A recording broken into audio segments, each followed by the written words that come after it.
you're looking for a quite good USB-C cable, then you can't go wrong with this one. Yeah, Baseus Confidant anti-break cable. Will it break?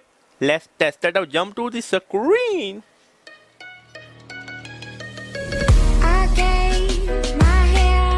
So here is the Baseus Confidant anti-break cable. This is a 2 amp cable, not a 2.4 amp cable, sadly.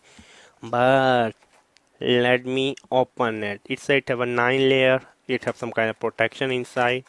But let me open the box. Okay, nothing in the box. Here's the cable. Okay, here's the cable. And let me take out the cable. Okay, here we go. I love the quality of the cable a lot. I literally love the quality of the cable a lot.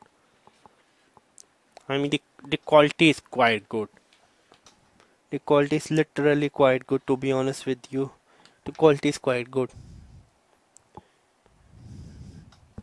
I love it. I mean, this is a good quality. I mean, also it's quite long. This is a quite good quality one, to be honest with you. Can I recommend it? Definitely yes. This is a must buy. A must buy. No one sponsored me. No one sent me this one. I bought it from my own money. I mean, you can see by yourself. It's quite good. This is a must buy. It was me, Umair. Subscribe and bye.